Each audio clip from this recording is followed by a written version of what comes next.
أعوذ بالله من الشيطان اللعين الرجيم. بسم الله الرحمن الرحيم. الحمد لله رب العالمين. الحمد لله الذي جعل الحمد مفتاح لذكره وخلق الأشياء ناطقة بحمده وشكره. الحمد لله الذي لا مضاد له في ملكه ولا منازع له في أمره ولا شريك له في خلقه ولا شبيه له في عظمته. الحمد لله الذي لا يفتك حجابه ولا يغلق بابه ولا يرد سائله ولا يقيب عمله. الحمد لله الذي يؤمن الخائفين وينجي الصالحين ويرفع المستضعفين ويعزو المستكبرين ويهلك ملوكا ويستخلف آخرين. الحمد لله الذي هدانا لهذا وما كنا لنهتدي لولا أن هدانا الله. لقد جاءت رسل ربنا بالحق والصلاة والسلام على سيد الأولين والآخرين أشرف الأنبياء والمرسلين خاتم النبيين حجة رب العالمين رحمة للعالمين البشير النذير السراج المنير السفير بين الله وبين خلقه المرسل إلى الإنس والجن صاحب الراية والعلامة الشفيع يوم القيامة النبي الأمي القرشي الهاشمي التهامي العربي المكي المدني المؤيد بالقرآن الملقب بطه وياسين جد الحسن والحسين سيدنا ونبينا ومولانا ابن عبد الله أبي القاسم محمد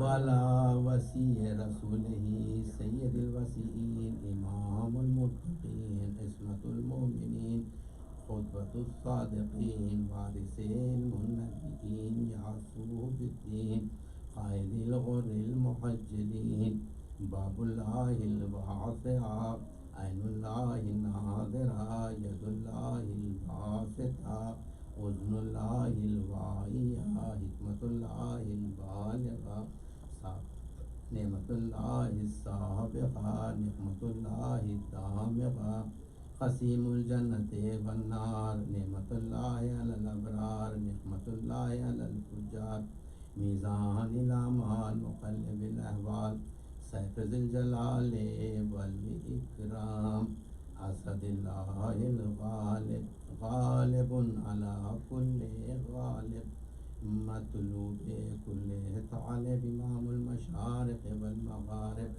مظهر العجائب ومعدن الغرائب مولانا ومولى الكونين أبي الحسنين علي ابن أبي طالب وآله الطيبين الطاهرين المعصومين المظلومين ولعنة الله على أعدائهم أجمعين من الآن إلى قيام يوم الدين.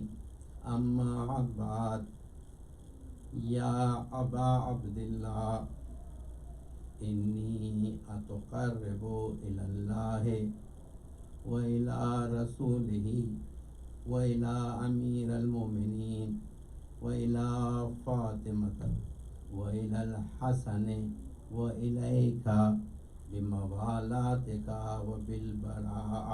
ایک درود نثار محمد.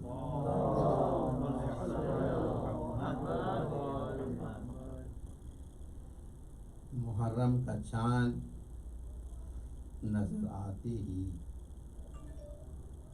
عزا خانے سجا دیے جاتے ہیں، فرش عزا بچھا دیا جاتا ہے. حسین کے چاہنے والے ان کی مادر گرامی کی تمنا پورا کرنے کے لیے عزا خانوں میں حاضر ہو جاتے ہیں.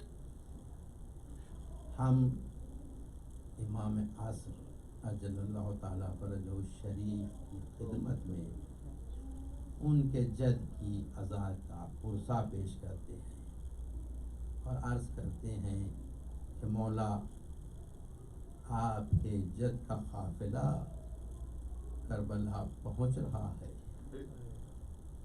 اور یہ عزادار ہر سال کی طرح اس سال بھی آپ کے جد کی عزا کے لیے جمع ہو گئے ہیں. دنیا کی تاریخ کا کوئی واقعہ کربلا کی برابری نہیں کر سکتا. عاشور اور عاشورہ کے بعد ایسے واقعات ہوئے جس سے کربلا کے شہیدوں کی عظمت اور ان کے دشمنوں کی پستی کا اعلان ہوتا رہا. شہادتیں بہت سی ہوئیں، مگر کسی شہید نے نوک نیزہ سے قرآن کی تلاوت نہیں کی. شہادتیں اور مصیبتیں تاریخ میں اور بھی ہیں، مگر کسی کی شہادت پر سورج کو گہن نہیں لگا، زمین کو زلزلہ نہیں آیا، سیاہ آندھیاں نہیں چلیں، آسمان سے خون کی بارش نہیں ہوئی سوائے ابا عبداللہ الحسین کی شہادت. امام حسین کی شہادت کے بعد تو قیامت برپا ہو گئی. مال و اسباب لوٹ لیا گیا، خیمے جلا دیے گئے، بیویوں کے سروں سے چادریں چھین لی گئی، اور ان اسیروں نے رات کربلا کی گرم ریت پر بسر کی، بیمار امام اور بیویوں اور بچوں کے ساتھ، اور دوسرے دن انہیں اسیر بنا کر، قیدی بنا کر بے کجاوا اونٹوں پر کربلا سے کوفہ، کوفے سے شام لے جایا گیا، اور شام میں انہیں قید میں رکھا گیا. ہر وہ واقعہ جو تاریخ میں اہمیت رکھتا ہے، اس کے واقع ہونے کے کچھ وجوہات ہوتے ہیں، اس کے کچھ اثرات ہوتے ہیں، اور اس کے سے کچھ نتیجے حاصل ہوتے ہیں. واقع کربلا کے وجود میں آنے کی سب سے اہم وجہ یہ ہے کہ مسلمانوں نے رسول اللہ کے بعد ہدایت کے راستے کو بدل دیا. مسلمانوں نے اللہ اور رسول کے حکم سے بغاوت کی. اللہ اور رسول نے جنہیں رسول کے بعد ہدایت کے لیے منتخب کیا تھا، مسلمانوں نے ان اہل بیت کو مسلمانوں کی ہدایت سے روک دیا، محروم رکھا، جس کے نتیجے میں مسلم معاشرہ، اسلامی سوسائٹی اس وقت کی، اس میں دینی، اخلاقی اور سماجی سوشل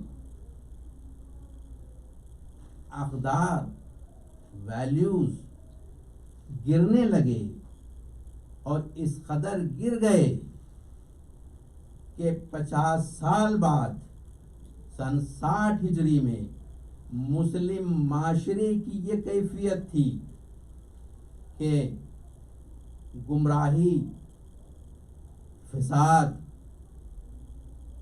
اسلامی مقدسات کی سے بے حرمتی اور دیندار لوگوں پر اس قدر اثر اور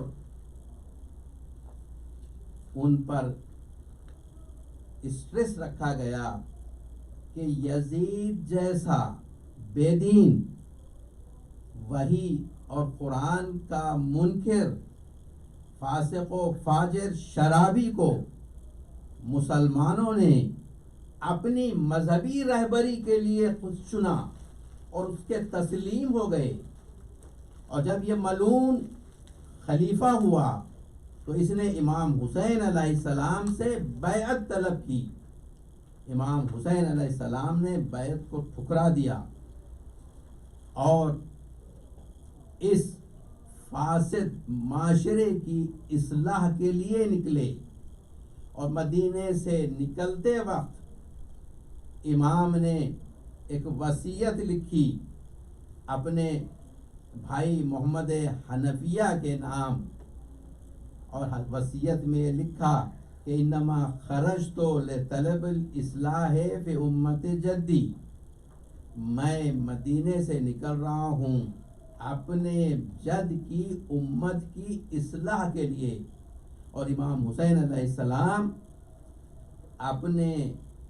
اپنی اولاد، اپنے بھائیوں بہنوں اور ان کی اولاد کے ساتھ مکہ تشریف لے گئے.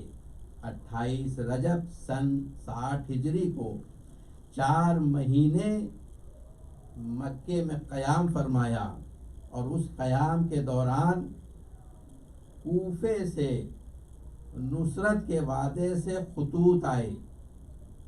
چونکہ کوفے والے مولا علی کی خلافت دیکھ چکے تھے، اور مولا علی کی خلافت کے بعد معاویہ کا ظلم انہوں نے دیکھا تھا، معاویہ کی بے دینی دیکھی تھی. اور اس کے بعد یزید جب خلیفہ ہوا تو انہوں نے امام حسین کی نصرت کے عنوان سے خطوط لکھے. امام حسین علیہ السلام حج کے قریب جب انہیں یہ اطلاع ملی کہ شام سے 30 افراد آئے ہوئے ہیں حاجیوں کے لباس میں، جو اپنے احرام میں خنجر چھپائے ہوئے ہیں، اور امام حسین علیہ السلام جب طواف کرنا چاہیں حج کا تو امام کو شہید کر دیں گے. امام نے نہیں چاہا کہ کعبے کا تقدس خراب ہو. اگر نبی کا نواسہ خانہ کعبہ کے قریب شہید کر دیا جائے تو اب دوسروں کے لیے کیا جائے امن ہو سکتا ہے. امام حسین نے مصلحت یہ جانی کہ وہ مدینے سے، مکے سے حرکت کریں، اور امام نے اعلان کیا کہ میں کوفے کی طرف جا رہا ہوں. حج کو عمرے سے بدل کر کوفے کی طرف حرکت فرمائی. راستے میں حر کے لشکر نے راستہ روکا اور کوفے جانے سے منع کیا.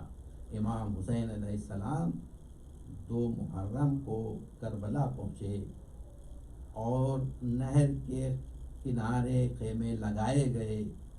دشمن کی فوج آنے لگی، دشمن نے مزاحمت کی، خیمے ہٹانے کے لیے خیمے ہٹا لیے گئے، خیمے دور پر نصب کیے گئے. 7 تاریخ سے پانی بند کیا گیا. عاشور کے دن امام کے 72 ساتھی، 30,000 کا لشکر کم از کم تھا، اس کے ہاتھوں شہید ہوئے. بات یہیں پر ختم نہیں ہوئی، یہ سارا واقعہ ایک دن میں ختم ہو گیا۔ مسلمان اپنی روز کی معمولی زندگی میں تھے اور یزید اور یزیدی فوج نے اسے اپنی فتح سمجھا اور اس کے ذریعے امام حسین کی شہادت کے ذریعے اپنے دوسرے مسلمانوں میں خوف و وحشت پیدا کرنے کے لیے انہیں لوگ شہروں میں پھرایا۔ مگر واقعہ کربلا نے نیا چاپٹر کھولا، نیا باب کھلا اور دنیا والوں نے حیرت و تعجب سے دیکھا کہ ابھی کچھ عرصہ نہیں گزرا تھا کہ ساری دنیا امام حسین علیہ السلام کی فتح کا اعتراف کرنے لگی۔ امام حسین علیہ السلام کی یہ جو عمل تھا، بن مار جرمن فلاسفر لکھتا ہے کہ ہمیں اس بات کا اعتراف کرنا پڑتا ہے کہ امام حسین علیہ السلام نے اپنے جد کی دین کی تعلیمات کو حیات دینے کے لیے شہادت قبول کی، اور یہ جو اسلام ہم دیکھ رہے ہیں یہ اسلام نہ ہوتا اگر حسین اپنی شہادت نہ دیتے۔ اور وہ لکھتا ہے کہ امام حسین علیہ السلام مدینے سے حرکت کرنے سے قبل سارے حوادث کو جانتے تھے۔ امام حسین علیہ السلام جانتے تھے کہ کیا ہونے والا ہے۔ امام حسین علیہ السلام اپنی شہادت کے بعد کے واقعات سے بھی واقف تھے کہ میری شہادت کے بعد اہل بیت اطہار کی مقدرات کو اسیر بنا لیا جائے گا، مگر امام حسین علیہ السلام نے انہیں اپنے ساتھ رکھا تاکہ واقع کربلا کے بعد کے مراحل کو یہ طے کریں۔ امام حسین علیہ السلام نے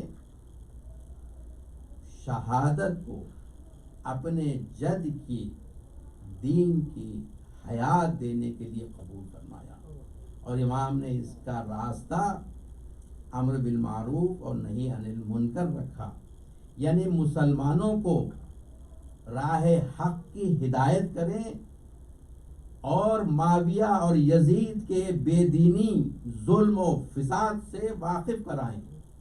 اس مقصد کے تحت امام حسین علیہ السلام مدینے سے نکلے، اور یہی مقصد عزاداری امام حسین کا ہے۔ امام حسین علیہ السلام کی عزاداری کا مقصد یہی ہے کہ واقع کربلا کی یاد زندہ رہے، واقع کربلا تحریف نہ کیا جائے، اس میں آلٹریشن نہ آئے، اسے بدلا نہ جائے، اسے دشمن کے خطرے سے محفوظ رکھا جائے، اور عزاداری امام حسین کے تعلق سے کہ عزاداری امام حسین کی اہمیت کیا ہے، عزاداری امام حسین کی ضرورت کیا ہے، عزاداری امام حسین کے شرائط کیا ہیں، عزاداری امام حسین کو ہمارے اہل بیت اطہار علیہ السلام نے کس طرح برگزار کرنے کے لیے ہمیں ہدایت دی ہے، یہ آپ کی خدمت میں پیش کرتا رہوں گا۔ اور اس کے ساتھ ساتھ یہ کہ اس عزاداری امام حسین کے اثرات کیا تھے، نتائج کیا نکلے، اور اس کے ساتھ ساتھ یہ کہ امام حسین علیہ السلام کے کربلا کے واقعہ ہونے کے جو وجوہات تھے جو تاریخ میں محفوظ ہیں، ان واقعات کو بھی آپ کی خدمت میں پیش کرنے کا شرف حاصل کرتا رہوں گا۔ عزاداری امام حسین علیہ السلام کا ایک مقصد یہ بھی ہے کہ امام حسین علیہ السلام نے اپنے فالوورز کو، اپنے چاہنے والوں کی جس طرح تربیت کرنی چاہیے وہ مکتب حسین زندہ رہے۔ امام حسین کے ذکر سے، امام حسین کے عمل سے، امام حسین علیہ السلام کی تعلیمات سے قوموں میں یہ جرأت ہے کہ وہ باطل کو باطل کہیں، ظالم کو ظالم کہیں اور ظلم کو ظلم کہیں. یہ سوائے شیعہ قوم کے کسی قوم میں یہ جرأت نہیں کہ وہ باطل کو باطل کہہ سکے، ظالم کو ظالم کہہ سکے. اور امام حسین علیہ السلام کے عمل نے، امام حسین علیہ السلام کے کردار نے، امام حسین علیہ السلام کی تعلیمات نے ہمیں جرأت دی، قوموں کو جرأت دی کہ وہ ظلم کے خلاف آواز بلند کریں اور ظلم کے خلاف آواز بلند کرنے کی اہمیت کو سمجھیں. یہ افتخار بھی صرف شیعہ قوم ہی کو ہے امام حسین کے صدقے میں.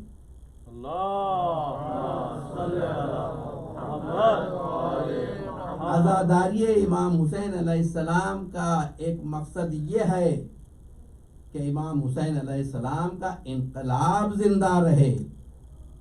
امام حسین علیہ السلام نے یہ بتایا کہ خود ساختہ خلافت کو شکست ہوئی ہے کربلا میں اور ظالم رسوا و ذلیل ہوا ہے. عزاداری امام حسین کا یہ فرض ہے، عزاداری امام حسین میں خلافت کی شکست، خلافت کے ظلم کو بیان کیا جائے.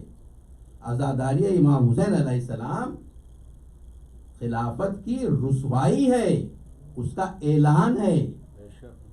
عزاداری امام حسین علیہ السلام، امام حسین علیہ السلام کے پر، امام حسین کی اولاد پر، امام حسین کے بھائیوں پر، امام حسین کے اصحاب پر رونا عزاداری کا مین رکن ہے.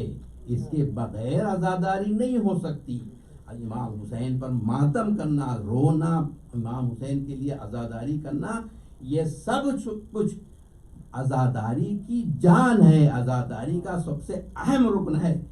مگر یہ مکمل عزاداری نہیں ہے، یہ عزاداری کا ایک پارٹ ہے، عزاداری کا ایک حصہ ہے. عزاداری ہماری تہذیب کا ایک اہم رکن ہے، عزاداری ہماری پہچان ہے، عزاداری ہمارے صحیح دین پر رہنے کا راز ہے. تو امام حسین علیہ السلام کی عزاداری یہ بہت بڑا افتخار ہے. اسے کس طرح انجام دیا جائے؟ عزاداری امام حسین، اگر عزاداری امام حسین علیہ السلام کی عظمت جاننا چاہتے ہو تو امام حسین علیہ السلام کے مقام و مرتبے کو سمجھو کہ اللہ کی مخلوق میں امام حسین علیہ السلام کا مقام اور منزلت کیا ہے. اگر واقع کربلا کی، اگر عزاداری امام حسین علیہ السلام کی اہمیت جاننا چاہتے ہو تو امام حسین علیہ السلام کے اس مقدس قیام کی اہمیت کو سمجھو.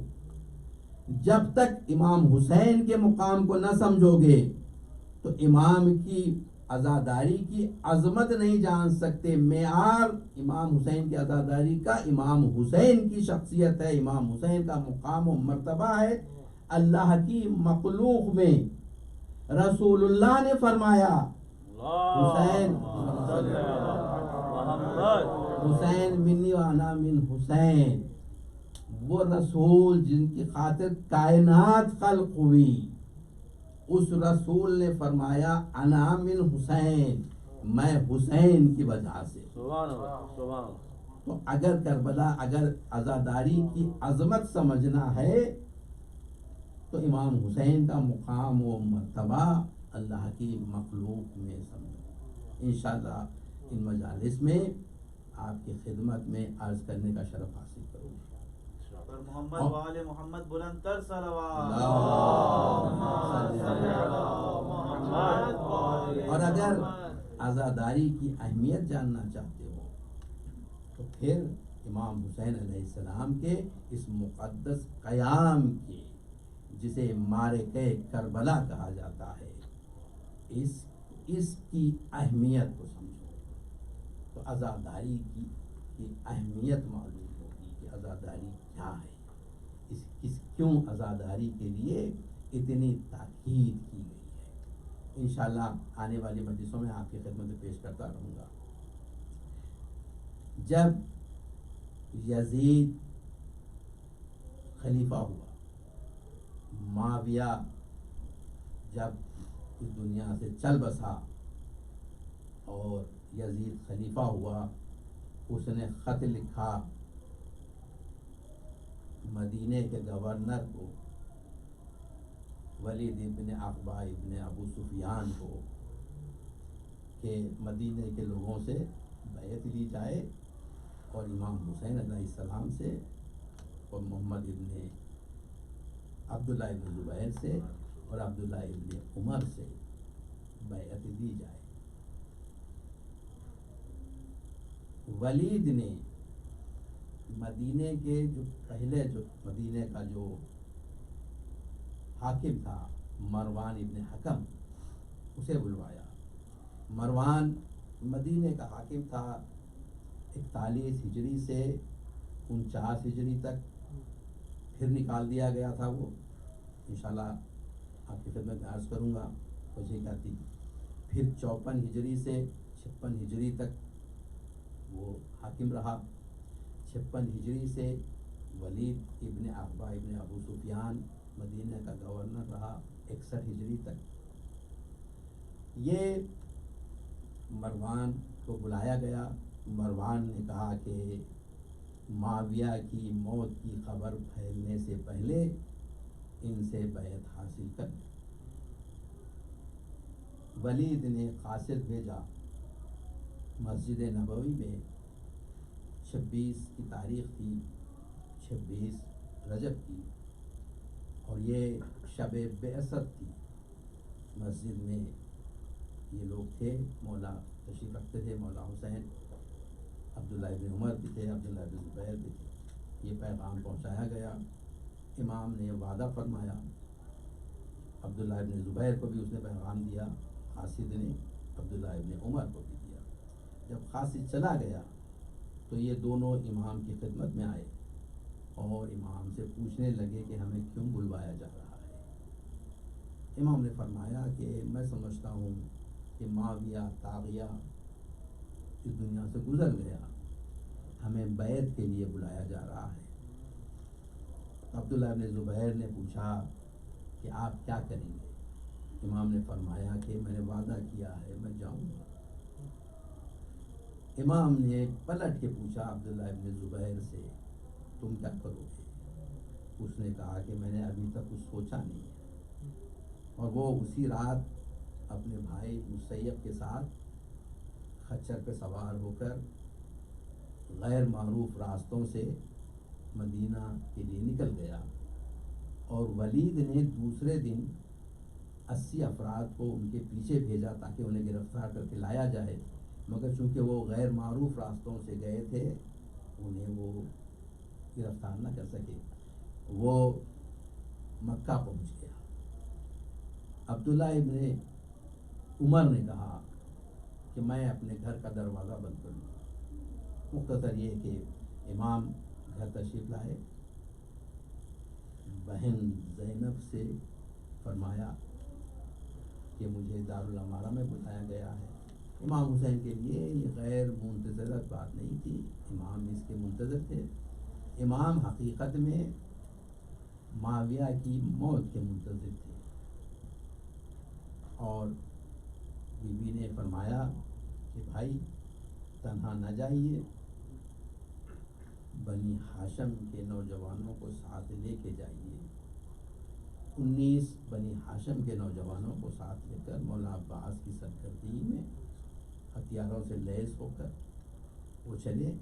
امام دارالامارہ کے پاس پہنچے، کہا کہ باہر ہی رہو، مجھے بلایا گیا ہے، اگر میری آواز بلند ہو جائے تو داخل ہو جانا۔ امام داخل ہوئے۔ ولید نے 2 روایتیں ہیں، ایک روایت یہ کہ ولید نے پہلے معاویہ کے مرنے کی اطلاع دی، امام نے فرمایا انا للہ و انا الیہ راجعون۔ اس کے بعد امام کے ہاتھ میں وہ خط دے دیا جس میں بیعت کا تقاضا تھا، اس کے ہمت نہیں ہوئی کہ امام سے یہ کہے کہ آپ سے بیعت مانگی گئی. دوسری روایت یہ ہے کہ اس نے خط ہی دے دیا، معاویہ کے مرنے کی بھی اطلاع نہیں دی. اس میں خط میں پہلی اطلاع معاویہ کے دنیا سے گزرنے کی تھی، اور پھر یزید کے خلیفہ ہونے کی، اور اس کے بعد امام حسن اور ان سے بیعت لینے. امام نے فرمایا کہ مجھ جیسا شخص اس طریقے سے خلوت میں تنہائی میں بیعت نہیں کر سکتا، اس بیعت کا کوئی حقیقت نہیں. ولید نے کہا کہ آپ صحیح فرماتے ہیں. امام نے کہا کہ کل جب دن ہوگا تو دیکھا جائے گا. ولید نے اپنی رضایت ظاہر کی، امام جانے لگے. مروان نے کہا ولید سے کہ حسین سے بیعت لے لے، اگر حسین اب چلے گئے تو پھر تیرے ہاتھ نہیں آئے گا. جب یہ کہا تو امام پلٹے، غضبناک ہوئے، کہا کہ کیا بکتا ہے، کس میں ہمت ہے مجھ سے بیعت لینے کی؟ ہم خاندان رسالت ہیں، ہم مادن رسالت ہیں، ہمارے گھر ملائک کی آمد و رفت ہے، مجھ جیسا یزید جیسے کی بیعت نہیں کر سکتا. امام کی آواز بلند ہو گئی. بنی ہاشم کے نوجوان داخل ہوئے، امام کو اپنے دائرے میں لیا اور واپس آئے. گھر پہنچے، بہن انتظار کر رہی تھی. بہن نے دیکھا مولا رات کے آدھی رات کے بعد پھر مسجد تشریف لے گئے. مسجد جب تشریف لے گئے ہیں امام حسین علیہ السلام، تو ایک نور رسول اللہ کی لحد سے باہر نکلا، ایک نور لحد میں داخل ہوا. حسین اپنے جد کی قبر سے لپٹ گئے اور ملت کی شکایت کرنے لگے کہ نانا کی امت نے ہمارا حق نہیں مانا. اور ساری رات امام نے وہیں بسر کی، اور صبح مسجد سے واپس آ رہے تھے تو مروان سے ملاقات ہوئی. مروان نے پھر یہ کہا کہ حسین آپ کے لیے بہتری یہی ہے کہ یزید کی بیعت کر لیں، اور اس کے بعد آپ جو چاہیں گے ویسا ہی ہوگا. امام نے فرمایا کہ اس اسلام پر فاتحہ پڑھی جائے جس پر خلیفہ یزید جیسا. امام غضبناک ہوئے. امام نے اسے ابن زرقہ کہا.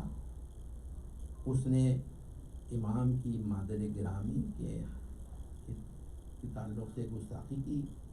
مختصر یہ کہ امام گھر تشریف لائے. دوسری رات پھر امام تشریف لے گئے نانا کے روضے پر، اور نانا کے روضے پر اللہ سے دعا کی صاحب قبر کے توسط سے کہ پروردگار مجھے وہ حکم ہو جو تیری مرضی اور تیرے رسول کی مرضی اور ان کی رضا کے. اور اس کے بعد امام گریہ کرتے ہوئے قبر پر سر رکھا. امام کو نیند آ گئی. امام نے خواب دیکھا کہ رسول اللہ تشریف لائے ہیں، رسول اللہ کے اطراف ملائکہ ہیں، کچھ شخصیتیں آگے ہیں، کچھ شخصیتیں پیچھے ہیں. رسول اللہ نے امام حسین کو اپنے سینے سے لگایا، سینے پہ پیشانی کا بوسہ دیا اور کہا کہ بیٹے میں دیکھ رہا ہوں کہ میری امت کا ایک گروہ تمہیں کربلا میں بھوکا و پیاسا شہید کر رہا ہے. بیٹے اب شہادت کو قبول کرنے کا وقت آ چکا ہے. امام حسین آئے، گھر میں اعلان کیا، اور نہیں ابھی پڑھتی ہے، ابھی میں بھی پڑھوں گا.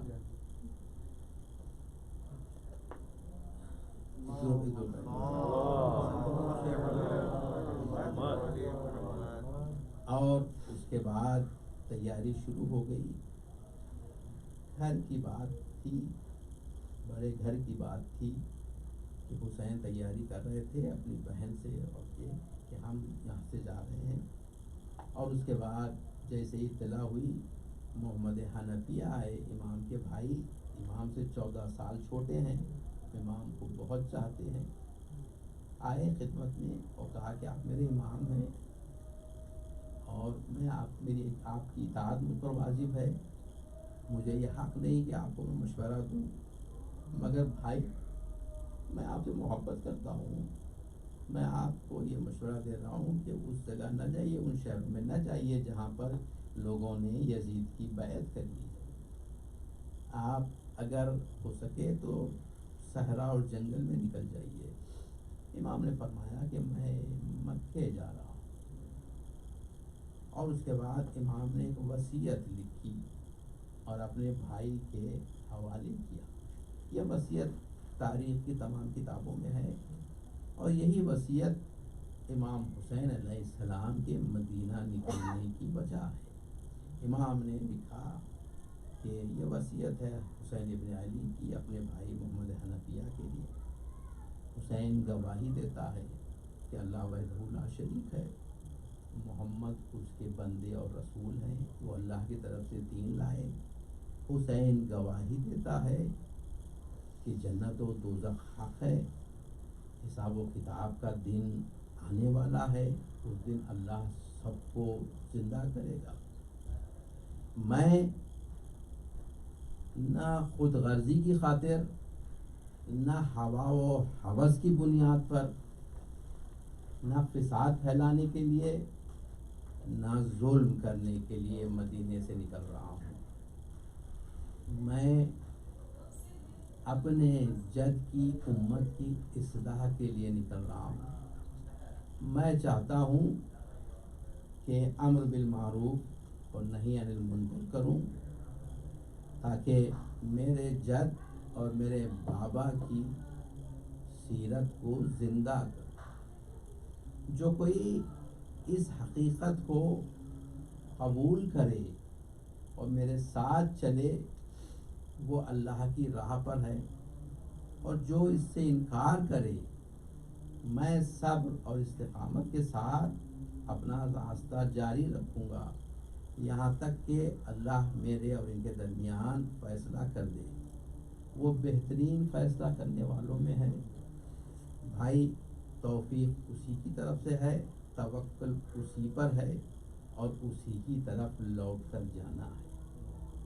امام نے یہ وصیت لکھی، اس سے 2 دن پہلے بیعت کا سوال ہوا ہے، اس میں امام نے بیعت کی اس گستاخی کو لکھنا مناسب نہ سمجھا۔ یہ وصیت لکھی، اور اس وصیت کے اس کے بعد ام سلمہ تشریف لائیں، ام المومنین رسول کی زوجہ ام سلمہ، وہ تشریف لائیں اور کہا کہ بیٹے حسین، میں نے سنا ہے تم بنی ہاشم کے نوجوانوں اور اپنی بہنوں کے ساتھ تم مدینے سے جانا چاہتے ہو۔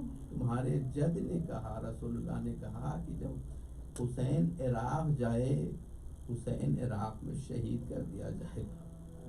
بیٹے مجھے اس سے وحشت ہو رہی ہے۔ امام نے فرمایا کہ مادر گرامی، مجھے بھی اس کا پتہ ہے، میں یہ جانتا ہوں کہ میں کہاں پر شہید کیا جاؤں گا، مجھے کون شہید کرے گا، میرے ساتھ ساتھ اور کون شہید ہوں گے، ان کی قبریں کہاں بنے گی۔ مادر گرامی میں یہ جانتا ہوں، اگر آپ دیکھنا چاہیں تو میں اسے آپ کو زیارت کرا دوں۔ حسین نے اعجاز امامت سے ہاتھ بلند کیا، تمام زمینیں پست ہو گئیں، کربلا کی زمین ابھر کے آئی۔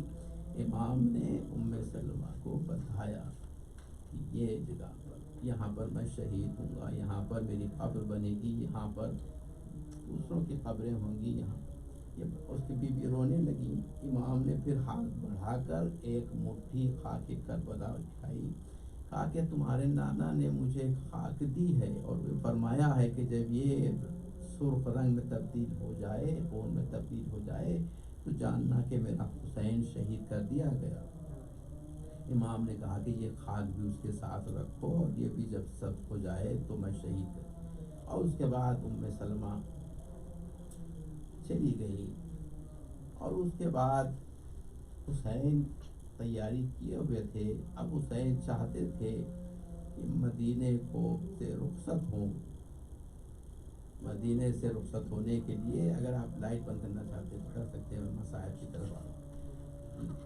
مدینے سے عزادارو حسین کی رخصت مدینے سے یادگار ہے، حسین سے وطن چھوٹ رہا ہے، نانا کا روضہ چھوٹ رہا ہے، بھائی کی قبر چھوٹ رہی ہے، ماں کی لہر چھوٹ رہی ہے، اور حسین یہ جانتے ہیں کہ یہ بنی ہاشم کے نوجوان جو میرے ساتھ آ رہے ہیں میری حفاظت کی خاطر یہ پلٹ کے مدینہ نہیں آئیں گے، ان کی قبریں کربلا میں بنے گی۔ مسلم ابن عقیل کوفے کے دارالعمارہ پر شہید کر دیے جائیں گے اور وہاں سے ان کا جسد زمین پر گرایا جائے گا۔ عاصم حسن کا لال، حسن کی نشانی اپنے بابا کے قبر پر پھر حاضری نہیں دے سکے گا، میری نصرت میں اس کی شہادت ہو جائے گی۔ علی اکبر سینے پر بچی کا پل کھا کر گزر جائیں گے، ان کی ماں اور ان کی پھوپھی کے ارمان پورے نہ ہوں گے۔ ابو الفضل عباس نہر کے کنارے بازو کٹا کر سو جائیں گے۔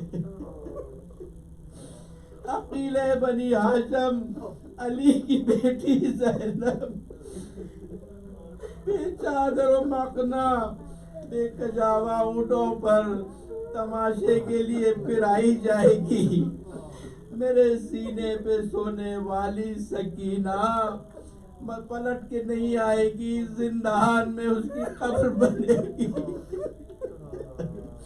حسین جانتے ہیں۔ اس کے بعد گھر میں تیاریاں ہو رہی ہیں، حسین کی بے صاحبزادی فاطمہ صغریٰ اللہ کی مصلحت سے بیمار ہے، فاطمہ صغریٰ ہر ایک سے التجا کر رہی ہے، التماس کر رہی ہے، ماں سے، پھوپھیوں سے، بابا سے کہ مجھے کیوں نہیں لے جا رہے ہیں۔ بابا سے کہا کہ بابا آپ اپنی 2 بیٹیوں کو تو لے جا رہے ہیں، بابا یہ آپ کو زیبا نہیں ہے، آپ کو زیب نہیں دیتا کہ آپ اپنی 2 بیٹیوں کو تو لے جائیں، مجھے چھوڑ کر جائیں۔ ہر ایک سے التجا کر رہی ہے۔ شاید کہتا ہے میں یہ نہیں کہتی کہ ہماری میں بٹھا دو، بابا مجھے فضا کی سواری میں بٹھا دو۔ بی بی کو سمجھا کے ام سلمہ کے حوالے کیا، بیویاں سوار ہو رہی ہیں، قاسم نے اپنی ماں ام فروا کو سوار کیا، علی اکبر نے اپنی ماں لیلا کو سوار کیا، انتظار ہو رہا ہے رباب بی بی کا، رباب بی بی نہیں آئی، معلوم ہوا کہ علی اصغر فاطمہ صغریٰ کی گود میں ہے، فاطمہ صغریٰ کو نہیں چھوڑ رہے ہیں، سب نے کوشش کر لی، علی اصغر چھوڑنا نہیں چاہتے۔ حسین کو اطلاع دی گئی، امام حسین تشریف لائے اور اس کے بعد پتہ نہیں کیا کہا علی اصغر کے کان میں۔ ایک مرتبہ علی اکبر حسین کیا ہوش میں آ گئے، ظاہرین بیان کرتے ہیں کہ شاید حسین نے کہا ہو بیٹے کیا حرملہ کے تیر سے گھبرا گئے۔ مختصر یہ رباب کو سوار کیا، مولا عباس نے ام کلثوم کو سوار کیا، حسین کرسی پہ بیٹھے تھے، ایک مرتبہ عباس آئے، مولا کے کان میں کچھ کہا، مولا اٹھے، ہاں عقیل بنی ہاشم سوار ہونا چاہتی ہے۔ عباس نے اپنا زانو طے کیا، حسین نے بازو پکڑا، عقیل بنی ہاشم زینب سوار ہوئی، قافلہ چلنے کے لیے تیار ہوا، ابھی ماں کی قبر سے رخصت ہونا باقی ہے۔ مقاتل نہیں بتاتے کہ فاطمہ کی قبر پر زینب سے کیا گفتگو کی. ہاں زینب کے عمل نے بتایا کہ ماں نے اپنی نیابت دے دی تھی، کیونکہ جب حسین عاشور کے دن آخری رخصت کے لیے آئے تو بہن نے کہا کہ بھیا گلے کا بند کھولو، کا بوسا دیا کا کیوں کا ماں نے کہا تھا. جب حسین آخری وقت جانے لگے تو بوسا لینا، اور آدھی رات کو حسین کا وہ جنازہ جس پر گھوڑے دوڑا دیے گئے تھے، زینب نے اسے اپنے ہاتھوں پر اٹھا کے اللہ کی بارگاہ میں کہا ربنا تقبل منا انک انت السمیع العلیم. یہ نیابت مل گئی تھی. اب حسین اپنی ماں سے رخصت ہو رہے ہیں. حسین رخصت ہوئے. جب حسین رخصت ہو رہے تھے تو شہزادی کونین نے عباس کو یاد کیا اور کہا بیٹے عباس کہاں ہے؟ شاعر نے اسے بہت اچھی طرح رقم کیا. ہاں بلاؤ میرا عباس دلاور ہے کدھر؟ میں فدا اس پہ ہوں، فدا بچے پہ مجھ پر ہے، میں صدقے اس پر شکم غیر سے کو ہے وہ میرا ہے پسر. یہ صدا سن کے برادر کو پکارے سرور ابھی رہبار کو آگے نہ بڑھاؤ بھائی. یاد فرماتی ہے اماں ادھر آؤ بھائی. حسین نے کہا مادر گرامی بلا رہی ہے. عباس آئے. شاعر نے جو منظر پیش کیا میرا دل کہتا ہے کہ ایسا ہی ہوا ہوگا. آ کے عباس نے سر رکھ دیا پائین مزار. مولا عباس نے مادر گرامی حسین کی قبر کی پائنتی پر اپنا سر رکھ دیا. آ کے عباس نے سر رکھ دیا پائین مزار. آئی زہرا کی صدا میں تیری غربت کے نثار. اپنے پیاروں کے برابر میں تجھے کرتی ہوں پیار. دھیان بھائی کا رہے میرے دلدار. کوئی غربت میں اسے مار نہ ڈالے بیٹا. میرا شبیر ہے اب تیرے حوالے بیٹا. میں عرض کروں گا بی بی جب تک عباس تھے کسی میں ہمت نہیں تھی کہ خیموں کی طرف آنکھ اٹھا کے دیکھے. عباس کی شہادت کے بعد ہی بی بی یہ سب کچھ ہوا. خیمے جلائے گئے، مال لوٹا گیا، چادریں کھینچی گئی. حسین کی شہادت ہوئی. عقیلے بنی ہاشم کے بازو میں رسن باندھی گئی. لعنت اللہ علی القوم الظالمین. ذکر قریب کو قبول فرما. آپ سے درخواست ہے ایک سورہ فاتحہ کی ان تمام مومنین مومنات کے لیے جو پچھلے سال ہمارے درمیان تھے، ہمارے ساتھ تھے، عزائے حسین میں شرکت کرتے تھے. آج وہ حسین کے دسترخوان پر ہے، قبروں میں آرام کر رہے ہیں. ایک سورہ فاتحہ ان کی اور اپنے اپنے مومنین کو شامل کرنا. بسم اللہ الرحمن الرحیم. الحمد للہ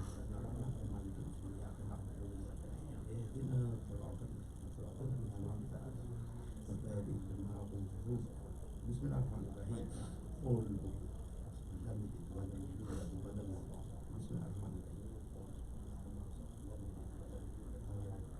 بسم اللہ الرحمن الرحیم. پروردگار اسے ہدیہ کرتے ہیں تاکہ ارواح اس کا جو ثواب ہو ان مرحومین کو پہنچے. پروردگار جہاں جہاں پر بھی اہل بیت کے چاہنے والے بس رہے ہیں ان کی اولاد جہاں بمال عزت آپ ان کی حفاظت فرما. پروردگار مقامات القدسہ کی حفاظت فرما. علماء اسلام کی حفاظت فرما. عزاداران امام حسین کی حفاظت فرما. پروردگار اسلامی ممالک کی حفاظت فرما. پروردگار تاجید فرما. یا حسین یا حسین یا حسین یا حسین یا حسین یا حسین.